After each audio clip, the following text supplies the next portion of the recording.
कलयुग के अंत के बाद कैसा होगा सतयुग। दोस्तों, कलयुग के अंत के बाद जो युग आएगा वो है सतयुग।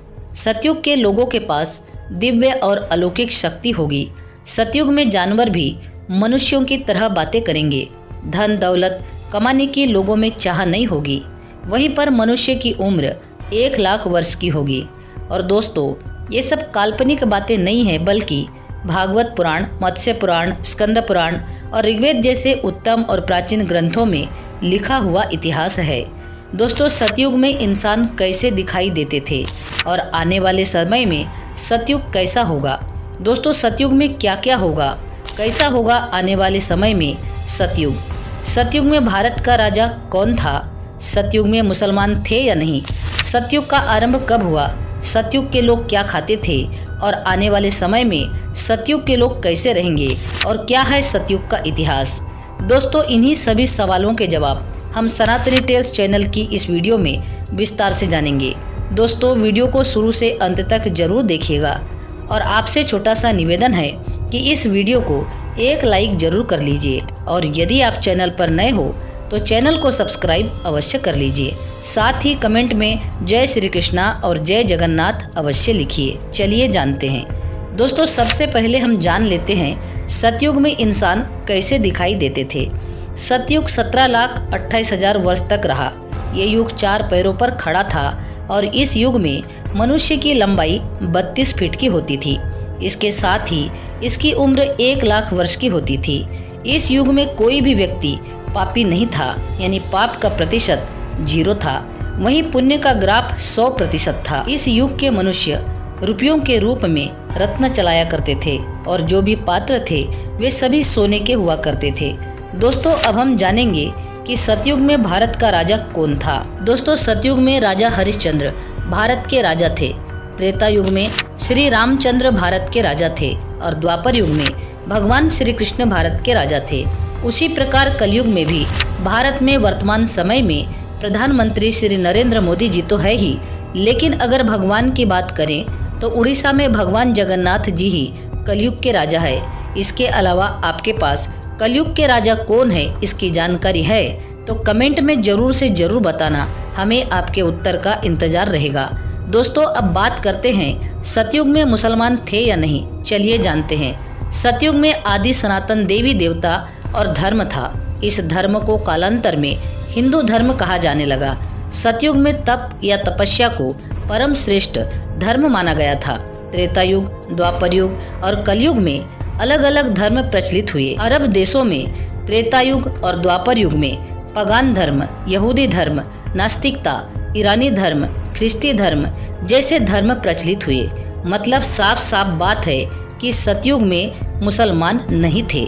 दोस्तों, अब हम जानेंगे अगला सवाल कि सतयुग का आरंभ कब हुआ। मान्यता है कि सतयुग की शुरुआत कार्तिक महीने के शुक्ल पक्ष की नवमी को हुई थी। सतयुग को चारों युगों में सबसे पहला युग माना जाता है। इसकी अवधि लगभग 17,28,000 वर्ष बताई गई है। इस युग में देवी देवता पृथ्वी पर मनुष्यों की तरह रहते थे। इस युग में भगवान विष्णु के मत्स्य, कच्छप, वराह और नरसिंह अवतार हुए थे। इस युग में पाप और अधर्म की कोई जगह नहीं थी। इस युग का प्रधान तीर्थ पुष्कर था। मनु का धर्मशास्त्र इस युग में अवलंबनी शास्त्र था। इस युग में प्रत्येक प्रजा पुरुषार्थ सिद्धि कर कृत कृत्य होती थी, अतः यह युग कृत युग भी कहलाता है। महाभारत ग्रंथ में इस युग के विषय में यह विशिष्ट मत मिलता है कि कलयुग के बाद कल्कि द्वारा इस युग की पुनः स्थापना होगी। दोस्तों, अब जानते हैं कि सतयुग के लोग मांस खाते थे या नहीं। सतयुग में मात्र सत्य, धर्म, पवित्रता ही चलती थी। सतयुग के लोग भ्रष्टाचारी नहीं थे, ना ही पापी थे। वे किसी जीव की हत्या नहीं करते थे। वे तो सिर्फ धर्म ही धर्म करते थे, इसलिए वे लोग मांस नहीं खाते थे।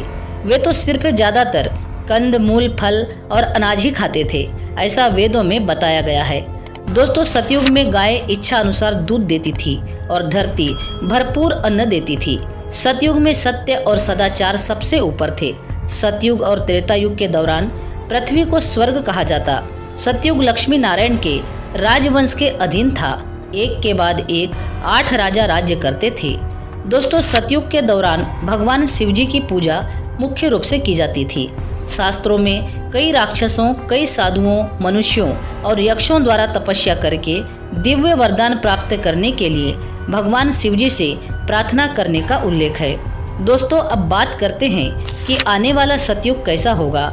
दोस्तों, कलयुग 4 युगों की श्रृंखला का अंतिम युग है, जिसमें अधर्म की मात्रा बाकी 3 युगों की तुलना में सबसे अधिक रहती है, क्योंकि इस अंतिम युग में परीक्षा होती है, जिसमें सफल होने पर मनुष्यों को एक उच्च स्थान प्राप्त होता है।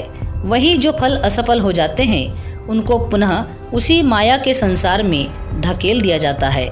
संत अच्युतानंद दास महाराज की भविष्यमालिका के अनुसार इस अंतिम परीक्षा का समय अब नजदीक है, क्योंकि 4,32,000 वर्ष पाप, अधर्म, कुकर्म के कारण घटकर मात्र 5,000 वर्ष हो गया है, और ये 5,000 वर्ष कब के बीत चुके हैं, और जिनके बाद 200 वर्षों का युग संधि काल भी अपने अंतिम चरण में पहुंच चुका है।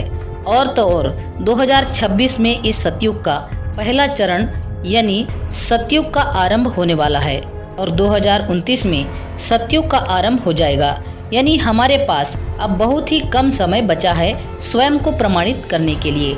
दोस्तों, अब आपके मन में कई विचार आ रहे होंगे, लेकिन दोस्तों ये सभी बातें हम नहीं कह रहे हैं, बल्कि भविष्यमालिका जो कि पंच सखाओं द्वारा लिखित एक ग्रंथ है उसमें लिखी गई है। दोस्तों, यदि अंत का समय नजदीक ना होता तो 600 वर्षों तक गुप्त रहने वाला ये ज्ञान सर्वसाधारण में प्रकाशित ना होता। दोस्तों, आज हम आपको सतयुग से जुड़े ऐसे सत्य से अवगत कराएंगे जिन्हें सुनने के बाद चाहे आप अधर्मी क्यों ना हो, मन में धर्म के प्रति आपकी भावना अवश्य जाग जाएगी, और क्या पता आपका नाम उस 33 करोड़ में जुड़ जाएगा। 33 करोड़ मनुष्य इस कलयुग के बाद सतयुग में प्रवेश होने वाले हैं। दोस्तों, क्या आपने कभी एक बगुला को वेद पढ़ते देखा है, या फिर आपने कभी जंगली जीवों को मंत्र उच्चारण करते देखा है, या फिर बिना किसी यंत्र का उपयोग किए दूसरे गांव वाले व्यक्ति से तुरंत बात कर सकते हैं? यदि नहीं तो चिंता मत कीजिए, क्योंकि सतयुग में ये सब संभव होंगे। सतयुग में सभी जीव जंतु मनुष्यों की तरह बातचीत करेंगे। वहीं मनुष्य बहुत कम अपनी वाणी से बात करेंगे, क्योंकि बातचीत करने का माध्यम वाणी नहीं बल्कि मन होगा। कलयुग से 1000 गुना विकसित सभ्यता सतयुग में होगी। सतयुग में मनुष्य इतने श्रेष्ठ श्रेणी के होंगे कि वे टेलीपैथी के माध्यम से एक दूसरे से बातचीत करेंगे। एक स्थान से दूसरे स्थान तक जाने के लिए टेलीप का उपयोग करेंगे। यहाँ तक कि सभी मनुष्य देवी देवता के स्वरूप होंगे, जिसके कारण सबके अंदर अलौकिक शक्तियाँ होगी, जिसके प्रयोग से वे एक नए सुख समृद्ध सभ्यता का निर्माण करेंगे, जिसमें न कोई भेदभाव होगा, न कोई धन की आवश्यकता होगी। प्रकृति पुनः खिलखिला उठेगी और हर कोई आनंद ही आनंद में होगा। न बीमार होने का डर, न भूख प्यास होने का डर, न गरीबी का डर, न अमीरी का घमंड, न न्याय का डर, न अन्याय का डर, न ही किसी भी प्रकार के अधर्म का डर। बस होगा तो केवल भक्ति, प्रेम, सत्य के मार्ग से न भटकने का डर।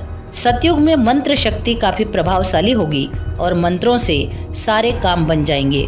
सतयुग में नदियां जल से परिपूर्ण होगी और वृक्ष फल फूलों से लदे हुए होंगे। चारों ओर का वातावरण मन को मोहने वाला होगा। दोस्तों, ऐसा होगा आने वाले समय में सतयुग। दोस्तों, वीडियो कैसी लगी कमेंट में जरूर बताना। साथ ही कमेंट में जय श्री कृष्णा और जय जगन्नाथ अवश्य लिखना। वीडियो पसंद आई हो तो वीडियो को लाइक, शेयर और सब्सक्राइब अवश्य करना। पूरा वीडियो देखने के लिए आपका बहुत बहुत धन्यवाद।